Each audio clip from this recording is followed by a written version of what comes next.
હું તમને બતાવી દઉં કે હું અત્યારે વોકાર્ડ હોસ્પિટલમાં છું. આ જોઈ લો, હું અત્યારે રાજકોટની વોકાર્ડ હોસ્પિટલમાં છું. ગઈકાલે રાત્રે એટલે કે સેટેલાઇટમાં મારી દુકાન છે ત્યાંથી હું નીકળ્યો અને મારે ઇસ્કોન 4 રસ્તાથી રાજકોટની ટેક્સી પકડવાની હતી. ટેક્સી ડ્રાઈવરો ત્યાં જે ઊભા હતા, મેં એને વાત કરી કે મારા મમ્મી વોકાર્ડમાં છે અને મારે જવાનું છે, મારે અર્જન્ટ છે, જો તમને વાર લાગે એમ હોય તો તમે મને કહી દેજો. મને એમ કહે છે એ માણસ કે ના ના 10 મિનિટમાં ગાડી ઉપાડો. હું ગાડીમાં અંદર બેઠો, 15-20 મિનિટ પછી મેં કીધું આ ખોટું થાય છે, બહુ લેટ થાય, કારણ કે ઓલરેડી હું 12:30 નીકળવાનો હતો, નીકળો હતો મારી બેગ લઈને.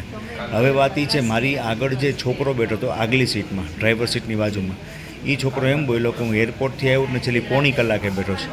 મારી બાજુની સીટમાં બે જે છોકરા બેઠા હતા એ એમ મને કહે છે કે ભાઈ અમે છેલ્લી 20 મિનિટ તો અમને થઈ ગઈ. એટલે મને એમ થયું કે આ ભાઈને ટેક્સીમાં ટેક્સી ડ્રાઈવરને બધા માણસો ભરવા હોય એટલે એ લોકો એમ કહી ચલો સમજી શકે. તો મારી પાસે તો ઉતાવળ છે ને, એટલે હું પછી ટેક્સીમાંથી બહાર નીકળ્યો. ટેક્સીમાંથી બહાર નીકળ્યો તો આ લોકો કહ્યું ને કંટાળી ગયા હતા એટલે એ લોકોય બહાર નીકળ્યા. એટલે ઓલા ટેક્સી ડ્રાઈવર ભાઈ એના મિત્રો સાથે બધા મારી ઉપર તૂટી પડ્યા કે તે આને બહાર કાઢ્યા. એટલે મેં કીધું સાહેબ મારી માનસિક પરિસ્થિતિ અત્યારે એવી છે કે મારી મમ્મી વોકાર્ડમાં છે ને મને બીજું કાંઈ સૂઝતું નથી. એટલે એમાં મારી ઉપર એ ભાઈ બહુ એગ્રેશન કરવા માંડ્યા, ગુસ્સો કરવા માંડ્યા, દાદાગીરી કરવા માંડ્યા. હું બહુ પોલાઇટલી શાંતિથી સમજાવતો હતો, કારણ કે આપણે જીવનમાં વિષયથી ભટકી ન જવાય. મારો વિષય શું હતો કે મારે રાજકોટ પહોંચવું.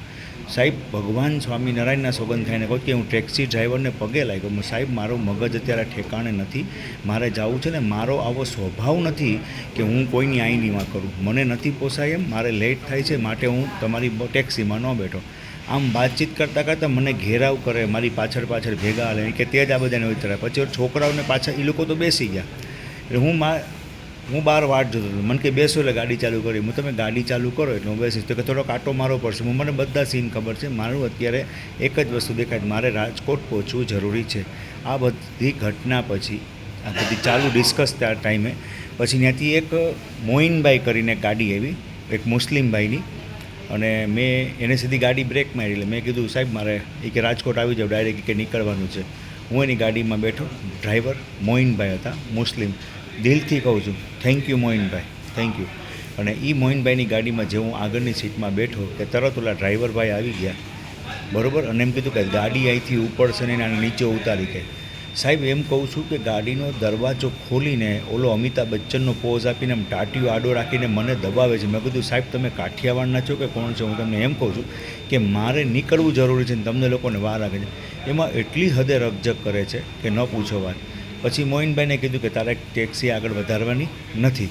એટલે ઓલા ભાઈ કહે કે હું સાઈડમાં તો કરવા દઈ કે રોડ ઉપર છે. રોડ ઉપરથી સાઈડમાં કર્યા પછી મેં મોઇનભાઈને કીધું કે આવી રીતે મારી સિચ્યુએશન છે. મોઇનભાઈ બહુ ખુમારીવાળા વ્યક્તિ એ ત્યાં પાછળ ગયા. એ લોકોની સાથે શું ડિસ્કસ કરી ભગવાન દ્વારિકાધીશ જાણે.